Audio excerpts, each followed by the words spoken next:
Many kids today are concerned about their future, whether they will be able to find a stable job, buy a house, or support a family, all thanks to the mass amounts of student loans in the status quo. In the past 20 years, the average tuition has jumped 154% at private universities, while growing 181% for out-of-state public universities and a whopping 221% for in-state public universities. And this is just from the year 2000, when costs were still thousands more than college prices in the 70s or 80s. Yes, there is a need for increase due to inflation and simply so the colleges can stay in business, but it doesn't need to happen at such an alarming rate. In the 1987 to 1988 school year, tuition for 1 year at a public four-year college was just over the equivalent of $3,000 by today's standard of money, compared to the $11,000 for last school year. With this, more and more students leave college not only with their degree, but lots of student debt.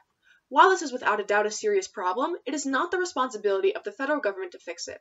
Hi, my name is Emmy Cedricson, and I'm here to negate the resolve that the federal government should cancel up to $50,000 in student loan debt for every person with student loan debts. Colleges are just like regular businesses. They offer a product that consumers get to select and buy. Only the product is education. Students, as the consumer, get to make choices about where they go to school, as well as what they go to school for, or even to not go to school at all.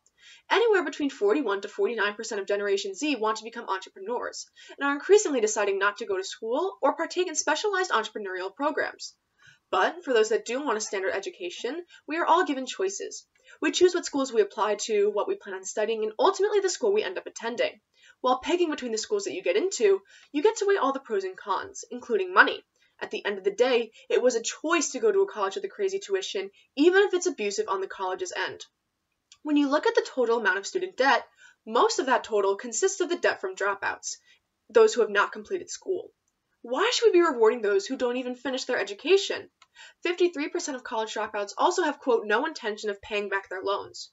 Those that are not making efforts to improve their debt should not be rewarded.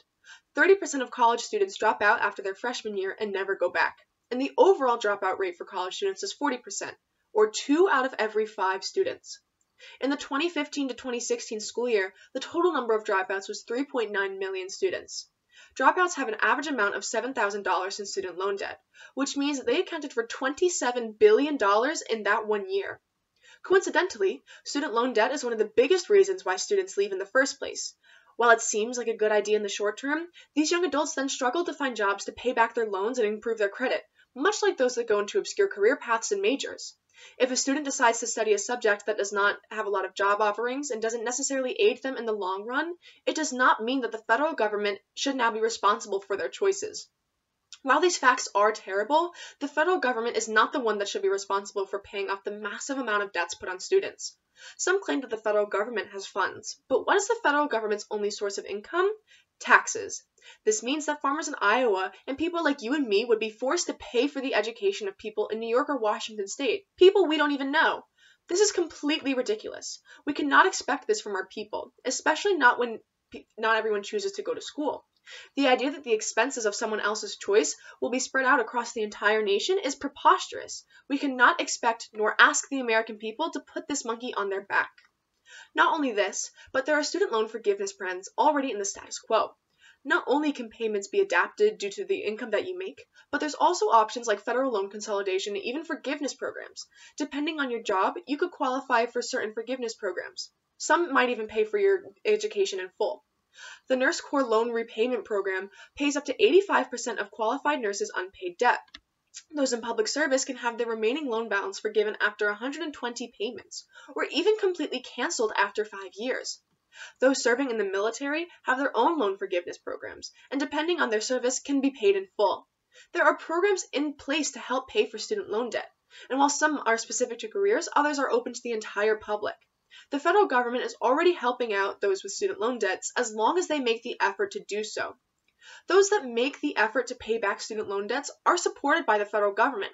However, this does not mean that every person with student loans should automatically be forgiven. What would that mean for society?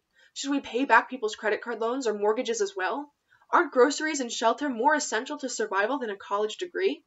I completely agree that student loan debt is an issue that harms Americans and should 100% be fixed. However, I don't believe that it is the responsibility of the federal government and the taxpayers to fix this issue. Thank you for your time.